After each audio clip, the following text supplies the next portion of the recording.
الذي أنار الوجود بطلعة خير موجود، صاحب الكرم والجود، المبعوث رحمة للوجود، صاحب الخلق العظيم، شفيع المذنبين، قائد الغر المحجلين إلى جنات النعيم، صاحب الوجه الجميل والطرف الكحيل والخد الأسيل والكوثر والسلسبيل، صلى الله عليه وآله وصحبه وسلم تسليما.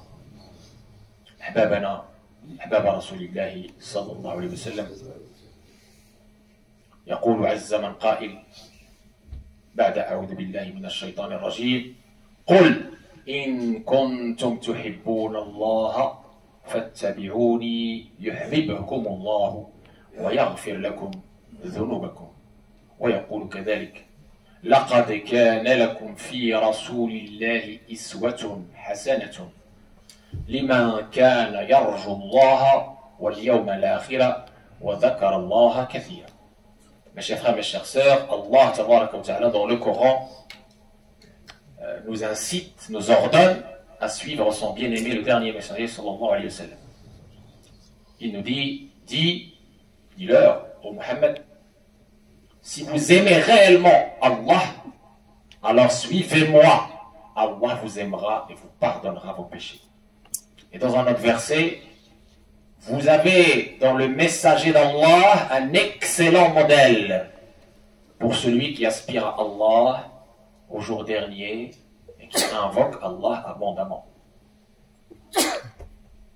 أحبابنا، في هذا الشهر ربيع الأنوار كنا قد فصلنا الخطبة الماضية لجية احتفاء بذكرى مولده صلى الله عليه وسلم بالكتاب والسنة من فتاوى العلماء العاملين.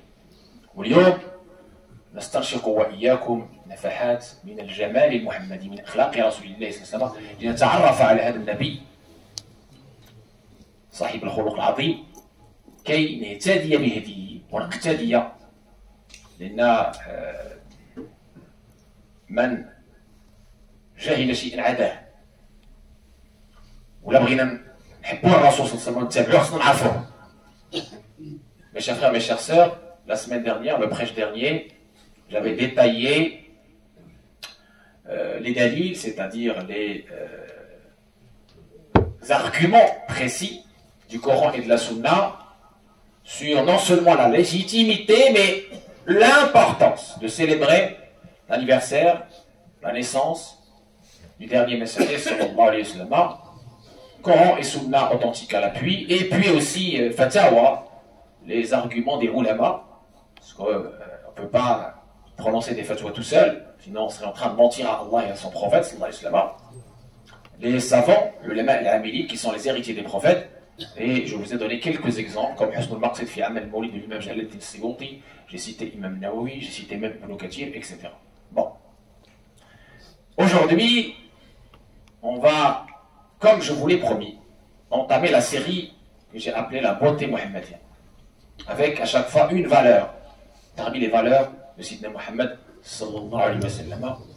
Car en effet, comme vous l'avez entendu, l'ordre coranique est de le suivre et de l'aimer, et pour le suivre et l'aimer, il faut le connaître. Et pour le connaître, évidemment, il faut qu'on puisse nous abreuver de sa sira, de sa biographie. Tout d'abord, un point très important, la biographie du prophète. Aujourd'hui, malheureusement, on occulte beaucoup de valeurs, beaucoup d'éléments de la sira du prophète. Et on se concentre sur le maghazi, sur les expéditions uniquement. Alors que les spécialistes de la sira, de la biographie du prophète, nous disent 93% من سيرة رسول الله صلى الله عليه وسلم كلها عبادات ومعاملات، 7% فقط مغازي. Les spécialistes de la sira nous disent, c'est un point très important, 93% de la biographie du prophète qui a duré, la mission du prophète qui a duré 23 ans, est autour de l'aspect culturel et comportemental. 7% uniquement concerne les expéditions, ce qu'on appelle le djihad physique, à partir de la 2e année de l'Hégire, c'est-à-dire la 15e année de la mission du prophète alayhi salam. Où sont passés 93%. Pourquoi on ne les met pas en œuvre? Ça peut être considéré comme une trahison. Et donc notre rôle, c'est de mettre en valeur cette beauté mohammedienne, que beaucoup ignorent, qui sont pourtant dans les livres de nos prédécesseurs. Je vous ai donné l'exemple de Shama'il, l'exemple de Shifa, qui a été traduit en français. Mais malheureusement, beaucoup, surtout les 2.0, les autoproclamés 2.0, pour attiser la haine, ils se concentrent sur des éléments bien particuliers en occultant, bizarrement, leur contexte. Et donc aujourd'hui, on va parler d'une valeur intrinsèque, importante, magnifique, à partir du verset coranique. فَبِمَا رَحْمَةٍ مِّنَ اللَّهِ لِنْتَ لَهُمْ وَلَوْ كُنْتَ فَظًّا غَلِيظَ الْقَلْبِ لَانفَضُّوا مِنْ حَوْلِكَ فَاعْفُ عَنْهُمْ وَاسْتَغْفِرْ لَهُمْ وَشَاوِرْهُمْ فِي الْأَمْرِ فَإِذَا عَزَمْتَ فَتَوَكَّلْ عَلَى اللَّهِ إِنَّ اللَّهَ يُحِبُّ الْمُتَوَكِّلِينَ. هذه الآية من أعجب الآيات في مدح رسول الله صلى الله عليه وسلم. فيها أسرار حكم. فبما رحمة من الله لنت لهم. فبدأ الحق عز وجل أولا وقبل كل شيء بمدح حبيبه. بدأ بالخصال. فبما رحمة من الله لنت لهم. يعني أنت قد لنت لهم. أنت لين. أنت جميل الصفات. ولو كنت وأنت لم تكن فظا غليظ القلب انفض من حولك. يعني شوف الرسالة الموجهة إلينا رسالة عظيمة بلطف بجمال. Mes chers frères, mes chères sœurs, un verset coranique magnifique qui doit nous inspirer aujourd'hui. Allah tabaraka wa ta'ala fait l'éloge du dernier messager sallallahu alayhi wa sallam dans plusieurs versets. Il suffit de vous dire qu'il a dit de lui qui est la miséricorde envoyée aux univers. Il suffit de vous dire qu'il a dit de lui, tu es certes d'un éminent caractère. Et si on veut la traduction exacte, d'un sublime, azim, caractère, d'un sublime comportement. Donc le sublime, azim, qualifie le caractère de notre prophète alayhi salam, le sublime. Donc, que peut-on dire?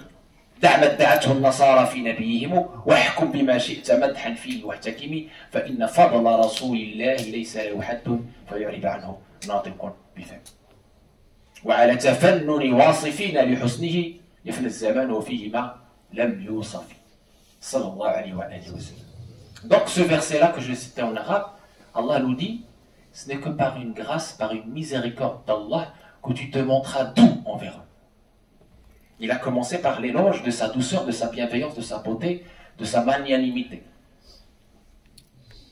Avant de passer le message à nous, à tous les derrière qui prétendent appeler à Allah. Walaw kunta, et si tu étais, je ne l'ai pas, attention, Walaw kunta, si tu étais un rustre, un rude, au cœur dur, faddan ghalid al-qalb, la faddu min hawli. Il serait parti loin de toi. Donc, Allah tabaraka wa ta'ala, à travers l'éloge de son prophète alayhi salam, il nous envoie un message magnifique, actuel. Donc nous avons besoin aujourd'hui, la douceur, la bienveillance, la beauté. أحبابنا أحباب رسول الله صلى الله عليه وسلم كما تعلمنا من شيوخنا الرفق يدوم لصاحبه والخرق يصير إلى الهرج جبلت النفوس على حب من يحسن إليها وجبلت النفوس على النفور من يسير بشروا ولا تنفروا يسروا ولا تعسروا. Déjà dans la psychologie humaine, l'imam al-Ghazali, dans l'Ihya, il observe que l'être humain, quel que soit cet être humain, il est attiré par la beauté de la parole, la douceur, la magnanimité. Il est rebuté par l'agressivité. C'est pour ça que notre prophète, alayhi salatu wassalam, nous ordonne, nous dit, Bashirou, annoncer la bonne nouvelle, ne rebutez pas les gens. Facilitez, ne créez pas la difficulté. Il suit dans cela le verset d'Allah Ud'u ila sabili rabbika bil hikmati wal maw'izati al hasanati wajadilhum billati hiya ahsan. Appelle au chemin de ton Seigneur par la sagesse, par la bonne exhortation, et ne discute avec eux que de la manière la plus belle.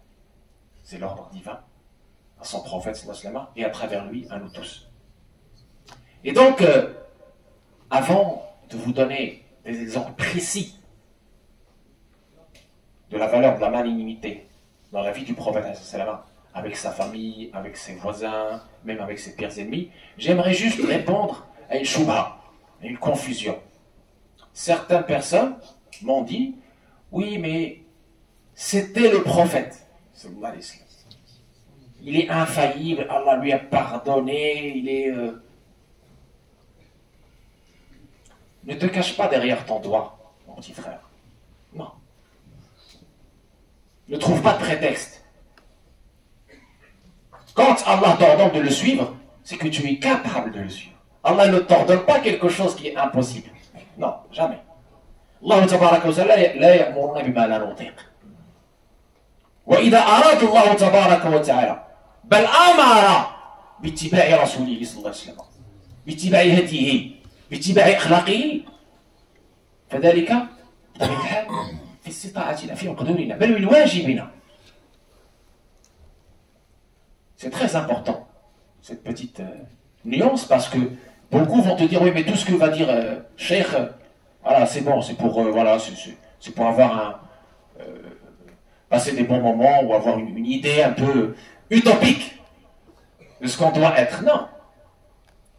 Nous devons aspirer à ces valeurs-là pour être les dignes ambassadeurs, les dignes représentants de Mohammed. Un premier exemple, mes chers frères, mes chères sœurs, déjà dans sa maison, parce qu'on connaît la personne à travers le comportement dans sa propre maison, en privé. Le meilleur d'entre vous est le meilleur envers sa famille, et je suis le meilleur envers ma famille. Le voilà qui, dans Shiva, il y a tout un rapport très détaillé de comment le prophète passait sa journée quand il était chez lui. Et les gens de sa famille témoignent. Ils disent, le prophète faisait le ménage, aidait à faire la pâte, prenait sa marchandise lui-même, raccommodait ses vêtements, ses chaussures, etc., etc. Donnait à manger aux bêtes, etc. Sidna Muhammad sallallahu alayhi wa sallam, une fois, il a fait une course avec son épouse Aïcha, elle a gagné. Puis ensuite, plus tard, il a gagné, elle a dit, on est quitte. La douceur, la beauté. Sayyidina Muhammad sallallahu alayhi wa sallam, il cajolait, embrassait ses enfants, ses petits-enfants. Il demandait ce qui n'allait pas à ses enfants. Il prenait le temps, il se mettait au niveau de ses enfants. L'oisillon, là, qui a été perdu par un enfant, lui dit... Il prend le temps de lui demander alors, qu'en est-il de ton oisillon? Il se met à la place. Il a vu Aïcha jouer avec des poupées, avec des ailes, un cheval ailé. Il dit c'est comme les chevaux de mon frère Soleiman, pour eux, etc. Donc il se met au niveau des enfants, il les cajole, il les embrasse. Même pendant la prière, il a pris dans ses bras sa petite fille, c'est-à-dire la fille de sa fille, Umayma, ou Umama. Il a pris dans ses bras la fille de Sayyidatuna Zaynab. Il l'a pris dans ses bras. Et quand il se prosterne, il la pose. Vous imaginez? Qui fait ça aujourd'hui? Voilà son petit-fils qui s'est mis sur son dos alors qu'il était en train de se prosterner. Il l'a laissé, il n'a pas voulu le gêner. Voilà un compagnon qui lui dit, oui, moi j'ai 10 enfants, j'ai jamais embrassé un de mes enfants. Toi, on t'a vu embrasser. Tu dis, celui qui n'a pas de miséricorde envers les créatures, Allah n'aurait pas de miséricorde envers lui. Ah, c'est dans sa famille. Le témoignage de Anas bin Malik, il est édifiant. Anas bin Malik, sa maman, l'a ramené chez le prophète, ton serviteur. Il avait 10 ans. Il était dans la maison prophétique, il avait 10 ans. Quand le prophète a rejoint son Seigneur, Anas avait 20 ans. Anas témoigne. Il dit, j'ai servi le prophète pendant 10 ans. Jamais il m'a dit pour quelque chose que je n'ai pas fait, pourquoi tu n'as pas fait. Jamais il m'a dit pour quelque chose que j'ai fait, pourquoi tu as fait. Jamais il m'a dit ouf. ما خادم صلى الله عليه وسلم 10 سنين ما قال لي شيء فعلته لما فعلته وما قال لي شيء لم أفعله لما لم تفعله وما قال لي أف قط. Une fois il a demandé à Anas un verre d'eau, quelque chose pour ses invités. Anas il a vu les enfants, il est parti jouer. Il a oublié. Le prophète il s'est servi lui-même, il a servi ses invités, etc., etc. Il est parti, il a trouvé Anas en train de jouer, il lui a mis ses mains sur ses yeux comme ça, pour jouer avec lui. Comme ça. Il dit, c'est qui? Il a dit, et Anas il a dit, je l'ai reconnu, mais il a dit, c'est le prophète. Il a dit, Anas, ma zada illa an tabassamani. Il n'a fait que sourire pour moi. C'était ça le prophète dans sa famille. Et on va voir, Inch'Allah, comment il était en dehors de la maison prophétique, toujours dans cette douceur, dans cette bienveillance, dans cette magnanimité qui était une spécificité magnifique de ce dernier messager qu'on doit suivre, sallallahu alayhi wa sallam.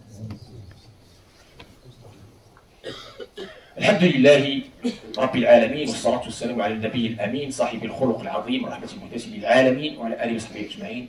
أحبتنا في الله استمر وإياكم في استنشاق نفحات من حلم رسول الله، من رفق رسول الله صلى الله عليه وسلم، من هذا الجمال المحمدي. هذا زيد بن سعنة أحد علماء اليهود جاء إلى رسول الله صلى الله عليه وسلم يطالب بدينه يجر توب رسول الله. فماذا حصل؟ Voici quelqu'un qui s'appelle Zayd ibn Sa'na, qui était un savant juif de Médine. Il vient, Rasulullah sallallahu alayhi wa sallam, il marche avec Omar, je vous laisse imaginer la scène, et ce monsieur, qu'Omar ne connaît pas, il vient, il tire brutalement les habits du prophète alayhi salam, jusqu'à ce que le prophète alayhi salam a eu le cou rouge, en sang. Omar s'est fâché, il a durci le temps avec ce monsieur. Le prophète alayhi salam n'a pas apprécié. Il dit, et qu'est-ce qu'il a dit? Vous intermoyez vos dettes, parce que le prophète alayhi salam avait pris de l'argent, c'est chez monsieur. C'est une dette. Et lui, il vient, il prétexte avec ses dettes, et il devient dur, il devient agressif. Omar a voulu en découdre. Le prophète alayhi salam l'a empêché. Il dit non. Oh, Omar, nous avons besoin de mieux que ça. Que tu me demandes de rembourser ma dette et que tu lui demandes de la demander avec douceur. Et il s'adresse à ce monsieur. Il lui dit, oh bon monsieur, il reste pour votre dette 3 jours encore. Mais si vous voulez, on peut vous la payer tout de suite. Il dit, Omar, paye-lui sa dette et ajoute-lui ça, c'est-à-dire une denrée en plus, parce que tu l'as effrayé. Vous voyez, il a même reconnu le dommage moral, l'éventuel dommage moral sur ce monsieur. Subhanallah. Et quel était le comportement de Zayd ibn Sa'na? Il a vu cela, il a dit, non, tu ne me donneras rien. Moi, j'ai vu dans la Torah qu'il y aura le dernier messager de la fin des temps avec des qualités, des spécificités bien précises. J'ai pu tester, observer toute cette spécificité-là, sauf une que je n'ai pas pu observer, c'est que ta magnanimité l'emporte sur la colère des gens. حلمه صلى الله عليه وسلم لينه رفقه ما شاء الله يعني دائما يغلب هؤلاء الذين يأتون بالغضب وبالعنف وما إلى ذلك. Et avec cette histoire de dette, j'ai voulu te tester. Et j'ai vu effectivement que tu es comme décrit dans la Torah. Que ta magnanimité l'emporte sur la colère des gens. Que cette bienveillance, cette douceur l'emporte sur la colère des gens. Et aujourd'hui, j'atteste qu'il n'y a de divinité si ce n'est Allah et que tu es le dernier messager. Quant à ma dette, donnez-la aux pauvres. C'est ainsi que le prophète alayhi salam a conquis le cœur de ce monsieur par cette douceur, par cette bienveillance, par cette beauté. Deuxième exemple. Quand le prophète alayhi salam était à Taif, pour appeler à Allah. Il veut leur bien. Il veut que ces gens-là soient au paradis, c'est tout ce qu'il veut. Il ne demande pas argent. Il ne demande pas de salaire. Il fait ça pour eux. Et malgré cela, malheureusement, ces gens-là se mettent en groupe et lui jettent les pierres. Il était en sang, sallallahu alayhi wa sallam. Il s'est réfugié sous un membre, il était en sang, sallallahu alayhi wa sallam. Allah lui envoie l'ange des montagnes avec Jibril.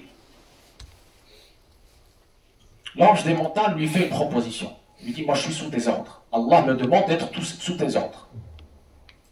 Je peux même te proposer de les engloutir sous les deux montagnes, Jabal Bilka. Et c'est fini. Juste tu me dis, vas-y. Et moi, ça y est. Ils n'existent plus, ces gens-là. Fini. Qu'a fait le prophète sallallahu alayhi wa sallam? Sidna Muhammad sallallahu alayhi wa sallam, il a dit non. Allahumma akhrij min aslabihim man ya'budu Allah la yushriku bihi shay'an. Allahumma akhrij min aslabihim من يعبد الله لا يشرك به شيئا اللهم اغفر لقومي فانهم لا يعلمون فقال الملك صدق من سماك رؤوف رحيم. Et donc Sayyidina Muhammad sallallahu alayhi wa sallam, alors qu'il est en sang, alors qu'il a subi ce qu'il a subi, qu'est-ce qu'il fait? Il prie pour et non pas contre ses ennemis. Il dit, oh Allah, fais sortir de leur progéniture des gens qui adoreront Allah sans rien lui associer. Et c'est exactement ce qui va se passer. Et l'ange lui dit, Allah a eu raison de t'appeler le miséricordieux plein de compassion. Sallallahu alayhi wa sallam. Et donc, au lieu de prier contre, comme a fait Noé, alayhi salam, Rabbi la sadar, al-radi, min al-kafirina dayara, innaka in tadarhum yudillu ibadaka wa la yajidu illa fajiran kafara ila akhiri. Prophète alayhi salam, c'est une miséricorde. Lam yakun la'anan wa la fahashan wa la mutafahishan wa la sakhaba. Le prophète alayhi salam n'était ni criard, toujours la belle parole, toujours le sourire, sallallahu alayhi wa sallam. Le voilà encore une fois subissant les nuisances et les tourments et les exactions et les persécutions des polythéistes, et notamment une tribu qui s'appelle Daous. Alors les compagnons lui proposent, prie contre eux, prie contre Daous. Il dit non, je n'ai pas été envoyé comme malédiction. Allahumma hadi Dawsan wa atibihim. Oh Allah, guide Daous et fais-les venir vers moi. Et c'est exactement ce qui s'est passé. Et Daous deviendra un renfort et un soutien pour l'islam et les musulmans. Enfin, mes chers frères, mes chers sœurs, enfin. Il y a beaucoup d'exemples, mais je terminerai par un exemple qui est très important. La conquête de la Mecque. Avec la conquête de la Mecque, le prophète, le conquérant, il est fatih. Les Qurayshites sont là. Les ennemis d'hier sont là. Hind est là. Les gens qui ont tué son oncle, Asadullah wa Rasoul, le lion d'Allah. Les gens qui ont torturé, qui ont fait tout ce qu'ils ont fait. Ils attendent à une sanction, à une sentence terrible. Terrible. Ils se disent, il va nous découper en petits morceaux. Qu'est-ce qu'il va nous dire? Qu'est-ce que vous pensez que je vais faire de vous? Et qu'est-ce qu'il dit? Subhanallah. Vous êtes libre, vous êtes pardonné, leur dit le prophète. Alors qu'il pouvait se venger. Comme dit le dicton, la vengeance est un plat qui se mange froid. Non, ce n'est pas le cas de notre prophète.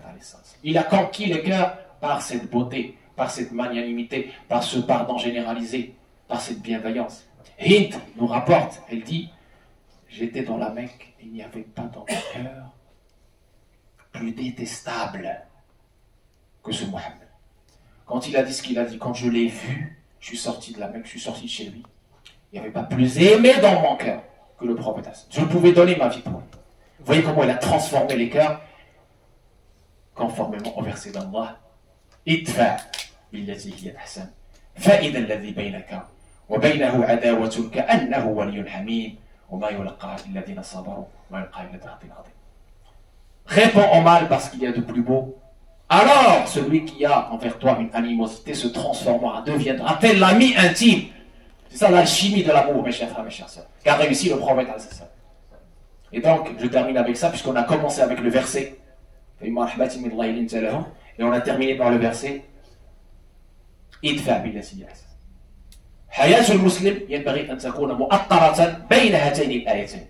La vie du croyant personnelle, privée, professionnelle et dans la dawa, et doit être encadrée par ces deux versets. Premier verset que j'ai cité en amont de la khutbah, et le dernier verset avec lequel j'ai conclu. Si on fait ça, nous serons effectivement les dignes représentants de Sidna Muhammad, les ambassadeurs de la beauté. Sinon, malheureusement, on va rebuter les gens et on aura le wizr de les avoir rebutés. On aura la responsabilité lourde de les avoir rebutés parce qu'on est dans une terre où nous devons être exemplaires. Exemplaires. Parce qu'on est surveillé, observé, scruté. Et à chaque fois qu'on voit un musulman dérailler, c'est tout de suite l'islam. Donc c'est notre responsabilité d'être exemplaire. Je sais que c'est, pour certains, ils vont dire c'est utopique, comme je l'ai dit en introduction, mais si on fait l'effort, on y arrivera. Parce que, comme je l'ai dit, et je ne le redirai jamais assez, Allah ne nous demande jamais l'impossible. Allah tabaraka wa ta'ala يريد بين الخير. يريد أن نكون خير أمة أخرجت للناس. وما تكون هذه الخيرية بالأخلاق. إنما الأمم والأخلاق ما بقيت فإنهم ذهبت أخلاقهم ذهبوا. اللهم اجعلنا يا أرحم الراحمين خير سفراء بهذا الدين بهذا الرسول العظيم بالحياة بالمقال بالخلق الحسن. Qu'Allah tabaraka wa ta'ala fasse de nous les meilleurs ambassadeurs de cette belle religion, de ce beau prophète, de ce merveilleux prophète sallallahu alayhi wa sallam, avec l'être et le paraître, avec la beauté de notre comportement, avec le bel agir, avec le sourire, avec le service des intéressés, avec l'abnégation, avec les valeurs les plus nobles, où qu'on soit. Qu'Allah tabaraka wa ta'ala nous aide à éduquer nos enfants sur ces valeurs, qu'Allah tabaraka wa ta'ala nous permette, nous aide à transmettre ces valeurs muhammadiennes, cette beauté muhammadienne aux générations futures pour qu'ils puissent s'en inspirer et représenter dignement notre prophète et ne pas trahir la amana. Allahumma ya arhamar rahimin ya rabbal alamin ati nufusana taqwaha zakkiha anta khayru man zakkaha anta waliha mulaha. Allahumma asturna fawqa al-ardi wa al-ardi alayk tubina fi majlis bil maqadir kunna nuzuliha 'inda nuzuliha 'inda nuzuliha khudna fi Gaza fi Sudan fi kulli makan المظلومين ارفع معنا يا ارحم الراحمين ايدهم يا ارحم الراحمين بما ايدت به انبياءك ورسلك وأولياءك يا أرحم الراحمين يا رب العالمين. Pour nous, évidemment, on ne peut pas terminer ce prêche sans une prière du cœur, sans une prière avec présence, sans une prière avec ferveur vers les opprimés et notamment nos frères et sœurs, cette population civile qui subit un génocide dans un silence assourdissant. Nous demandons à Allah tabaraka wa ta'ala de les soulager, nous demandons à Allah tabaraka wa ta'ala de lever ces injustices. Allahumma adrib al-zalimina bil-zalimin wa akhrijna minhum salimin ghanimin min ash-sharr al-ma'sumin ya arhamar rahimin ya rabbal alamin. أعد لهذه الأمة سؤددها ومجدها ووحدتها يا رب العالمين.